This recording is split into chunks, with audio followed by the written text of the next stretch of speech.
welcome back to my channel. So I haven't done a chit chat video in ages, like it's literally been forever, so I thought I would do one today. And I have a special guest with me. You wave at it. My lovely friend. Introduce yourself. What's your name? She doesn't usually call me lovely, but yes, Yeah, my name is Anne, aka IBK, as my people like to call me.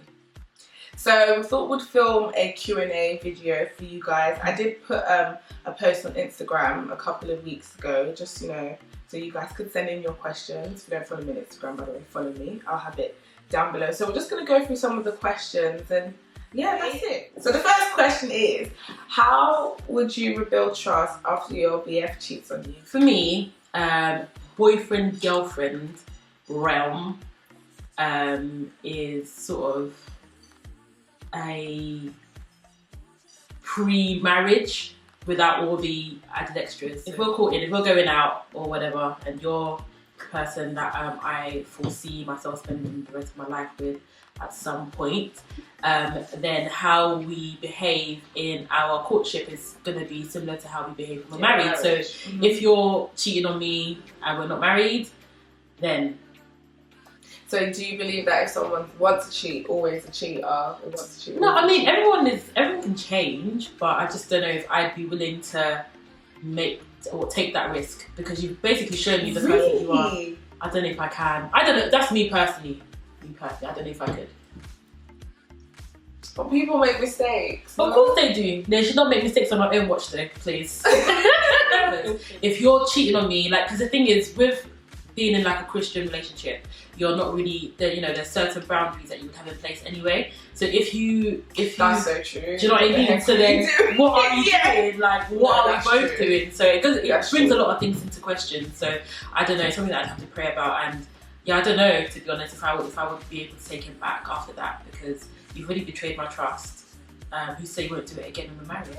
It's different when you're married, though. Like, I think that if you're married, I have to give you a chance to, you know, make things right, because he's we're married. Your boyfriend. He's just your boyfriend. I just really don't so you shouldn't really settle. No, you're right, because then in doing that, you're letting him, making it seem as though it's okay. So what happens when you get married? If you're married, who says he's not going to do it again? Of course, I will definitely. I mean, in both cases, I would have to forgive you. But in the second, you know, in marriage, I'd have to give you another chance. I'd have to stay with you through that. We'd have to work through it together. But I mean, how do you rebuild trust after that? I think the main thing is prayer. Yeah.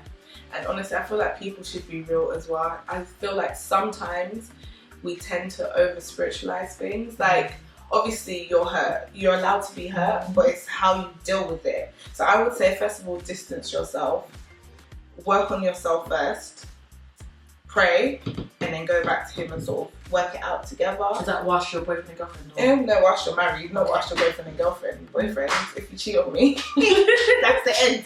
You're my boyfriend. Like, I honestly don't believe people should settle. How do you deal with loneliness when being single? How do you try not to think about it too much and think about being in love again? How do you deal with loneliness? I would say, first of all, keep yourself occupied. Definitely. Fill yourself up with the word, pray, always, you know, meditate on the word, and also find a hobby. Find something that you're interested in and just run with that, whether it's your career, just find something to do, I would say. That's one thing. Always just keep yourself occupied. Yeah. Something that I've learned actually is that when you're single, like, that's the best time to do everything you want to do, because once you're married, your priority is your husband and your kids. Do you know what I mean? It's your family, your immediate family. So all the things that you want to do it whilst you're single. Like, go exploring, go traveling, like, be selfish with your time, you know, do all that you want to do, spend time in the ministry, to develop yourself, like, work on yourself so you can be the best version of you that you can be. So when you do meet your partner or whoever it is that you're going to end up marrying, you're the best you can be, you know what I mean? So like, that's one way to battle loneliness, is to be, like, constantly doing stuff, like, just fill your time up with doing things that are important. Yeah. You don't always have to be with the guys. Spend time with your friends. Spend time with your friends. Your family. Your dad. Exactly. Question. What quality do you look for in a partner? You can go first. Yeah, no, the most important thing for me is for the person that I am with and looking to marry to be 100% sold on Christ and have a relationship with him. And if you have it in mind that, you know, I want to be like Christ and you're actively striving towards that, and I can see that you are, then definitely that's something that I would look for in a man first. Like, I love guys that are adventurous, because I'm a very adventurous person. I like to do stuff that most girls probably wouldn't want to do, such as like rock climbing on a date or horse riding. No way. So yeah, be adventurous, be outgoing, like not be someone that just wants to stay cooped. Although I do like to spend quality time, like just being at home. I'm a sentimental girl, but at the same time, I like to explore. I like to travel.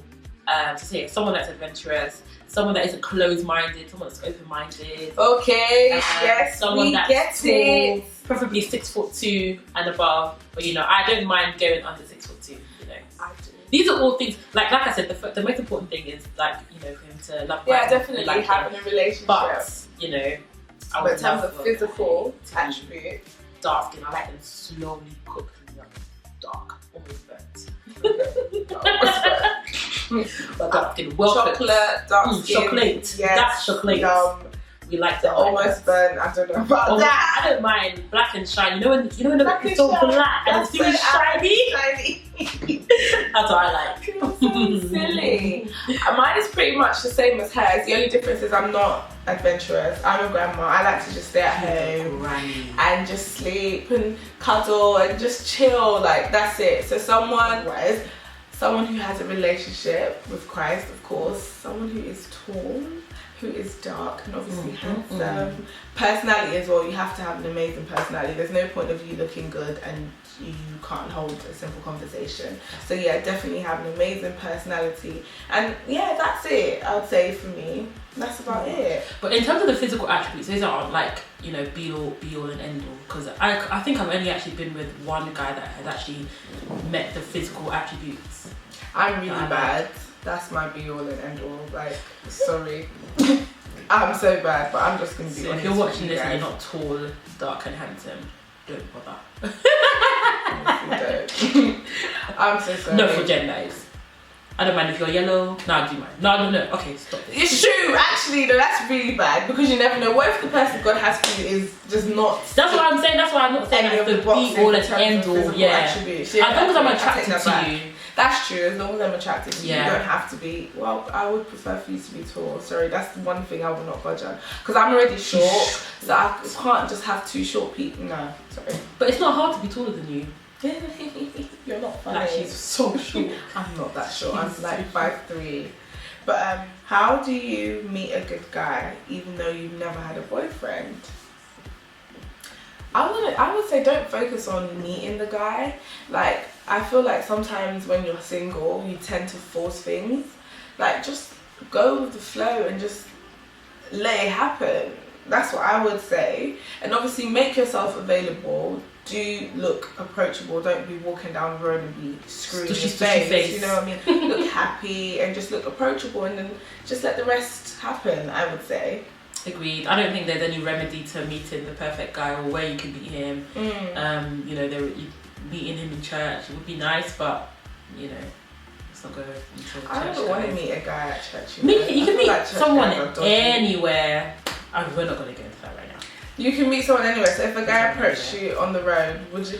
I'm very iffy about that. I don't really give him my number to guys. Have I not actually been with anyone that's approaching on the road? Like, the thing is with a guy approaching you on like the street is that all he's seeing is your physical. Exactly, that's what I feel. So like, you're just attracted to. You just want to get to know me because you think I'm pretty. Yeah. But you don't actually know anything about me whatsoever. But then isn't that with most people who approach you? So what you're basically saying is that you can only go out with someone who you're friends with. Because if you actually think about it, most guys who do approach you, they're approaching you based on what they see. True. Because they don't actually know you yet. That's true. I don't know. I don't know. I just don't give my number to guys like that out and about, because I feel like, how many other girls have you stopped? Basically. Like, I'm not about past that stage in my life. Oh, sorry. So what stage are you at now? The stage I don't give my number to anybody. Okay, next question. Okay, this one is more of like a personal question. I'm not going to mention her name, but she said, I dated a guy for 2 years, long distance. I ended it because I felt like he didn't put any effort into the relationship. The sad thing is that he didn't seem to care that I ended it. He just said okay and he moved on with his life. He seems to have moved on very quickly. Does this mean that he hasn't cared about me all this while? Good riddance to bad rubbish. Wow. It's one of two things. I know it's true. It's one of two things, girl. Either he does genuinely care and he's just pretending he's doing to. Guy. Yeah, he doesn't want to show you that he actually cares. Or I mean, that's the fancy. Like that's what we'd like to all believe as females. That oh yeah, he really does care, but you know, it's likely that he actually doesn't care. You think that he doesn't actually care? Well, he dated her for 2 years. Well, it was long distance. Guys, the thing is with guys that they find it like generally guys aren't as like emotionally absorbed as girls are, so they can get over things a lot quicker than girls. You think so? I think so. Yeah, I think it's a lot easier. So I think it's probably that he's just gotten over it a lot quicker than you. Or maybe he just doesn't want her to know that he's hurting. In a fairy tale world, that would be the case. I disagree with you on that. Sorry. I think it could be one of two things. It could be that, but you know, let's not. Just move on and just don't think That's about true, it. don't dwell on it. Yeah, don't dwell on literally just move. Obviously, it's hard. It is going to be hard, but you just have to sort of focus on moving forward and moving on. There's no point of dwelling on, you know, is he missing me or does he care? You're not with him anymore. Yeah. So. Because the thing is, I think like when guys say that, oh yeah, I wanted to holler you, but I didn't know what to say, or I didn't know if you wanted to speak to me or not. Like if you really, really, really care, he would. A grown ass man. I hate that. Like if you want to speak to me, you'll speak to me. It's as simple as that. So if he wanted to speak to you, he would have spoken to you. If he wanted to message you, he would have messaged you. So I guess you're right in a sense. So yeah, just let it go, girl. Let it go. Just move forward. The next question is, how do you deal with a guy who is older than you? How much older are we talking about? That's what I was gonna ask. Yeah, how much older? Because I've never really dated an older. Say older. Like 30, 29, older guy. Yeah. I don't know, it depends, you know, because some guys can be like 30 to like 33, but they're not like crazy mature. Yeah, guys take forever to mature. Yeah, so it depends. If you're going out with a guy that's like 33 and he's just like has a mentality of a 25-year-old boy, not that all 25-year-olds are boys, but you know, basically they have a younger mentality, then you don't have a problem. But if you've got a guy, this is a hard question. That's what I'm saying, because what does she mean? How do you deal with a guy that's older? She must mean that he's... But I feel like most guys were like 30 and above are quite mature. He'd be surprised. Really? He'd be surprised, yeah. So, because the thing is with guys is that what makes them mature is, I believe, is where they are at in life. True. A lot of guys won't settle down until, you know, they feel like they're financially stable. Exactly, they've got their house, they've got a good job, they know where they're going career-wise, they're set spiritually. So some guys, that's the way they think of themselves as, in terms of the level of maturity. But if you're going out with a guy, so if you're going out with a guy that's like that, and you're not anywhere near there, so you don't know where you're going in your career, you don't know what you're doing in your life, you don't know what your calling is, you don't know what you want to be. You're bound to mess up. Yeah, you're bound to mess up because you're not in the same place mentally. So I think it's more of like a mental maturity than an age thing. Definitely. I agree. So how do you deal with a guy that's mentally more mature than you? I would say take a step back and try and get on the same wavelength. I feel like if you're not at the same stage as someone mentally, then I feel like you shouldn't really be together. If that makes sense. I feel like you both need to be more or less on the same page. Yeah, at least on the same page, you know where you're going, yeah. Well, even if you don't have a job, like still have ambition, just sort of be on the same page. So I feel like if you're not on the same page, I feel like you should take a step back and focus on yourself, because I feel like at a certain age, you should be at a certain place. Yeah. I would say that if you're not there in terms of your maturity and you don't know where you're going, you don't know what you want to be, etc., then maybe you shouldn't be in a relationship, because you should know those things before you do enter into a relationship. Because otherwise, everything you're going to be doing is you're going to be doing it for him, which is absurd. Yeah. Okay, this one's completely off topic, but this question says, how do you maintain confidence without being bitchy? And also, how do you maintain a great image on a budget? I feel like you shouldn't always care about what people think, because I feel like, especially, I don't know if it's the same anywhere else, but in this country, I feel like when people see a girl who carries herself well, her hair is nice, her makeup is nice, whether or not the girl even thinks she's nice, someone is going to say, who does she think she is? She thinks she's nice, you know? So I feel like, no, it's true. No, it's true. Because a lot of people say that. I used to get that. I'm thinking, me, that I'm like this, that I never even used to think that I was that. But a lot of people used to say to me that, oh, I carry myself a certain way, that I'm, in quotes, stush. And I'm like, and she's not, you know. and I'm really not. So, and a lot of girls tend to get that. So I feel like, don't sort of think about what people have to say, well, to a certain extent anyway, and just be confident. I feel like confidence starts from the inside, so you need to make sure that you feel like you're beautiful on the inside, and then that will radiate on the outside as well. Definitely. And do look after yourself. Make sure you don't have to have a weave, but get your hair done. Just look presentable, you know, whether it's makeup, make sure your makeup looks nice, dress nice, and that's it, I would say. Yep, I agree. There's no, I think like Jennifer said, like there's no nothing you can do to prevent people from just hating. You just get people that are just professional haters in life. Exactly. So if you want to start to dumb yourself down because you don't want people to be hating, like, no, do what you gotta do. The second part to the question. How do you maintain a great image on a budget? Primark. A lot of DIY as well. Like a lot of DIY. people now, they do their own wigs. They get, like, instead of like getting MAC concealer, they're getting Pro Conceal, which is like $2, and ordering it in bulk. You know, eBay. Shop around. Yeah, shop around. Definitely. Like, there's a lot of stuff available online. Like she said, the LA Girl Pro Concealers. I believe you can get those in store. You can get them in most hair shops now. Like hair shops as well. So just shop around. Drugstore as well. They do nice makeup. Sleek's quite good, and Sleek's reasonable. So look around. There's a lot of stuff on YouTube. If you just Google like drugstore makeup or drugstore hauls, there's so much online. And in terms of clothes, like she said, DIY. There's a lot of things you can do. Loads of tutorials online on how to do DIYs as well. Primark. A lot of people buy clothes from eBay. You can check out eBay. And don't be afraid to wear the same outfit twice. It doesn't really matter. Yeah.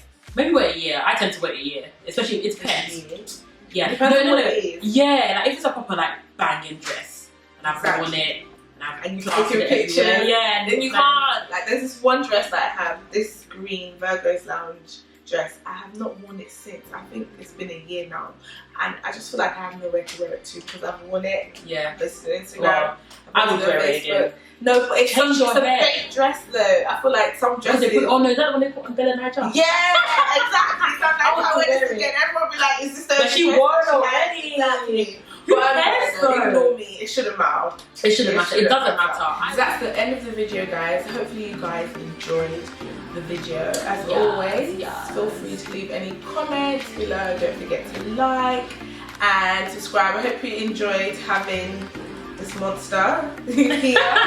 Oh guys, if you want us to do another one of these again, let us know. Just comment below. Yeah, let us know. Yeah, comment. No, I'm not going to do that actually. But yeah, comment below if you'd like to see more videos. And if you guys have any topics that you'd like us to talk about, or if you'd like, what are you doing? Let us know as well. Or you would like me to talk about, then leave it down below. Anyways, thank you so much for watching, guys. Bye. Bye.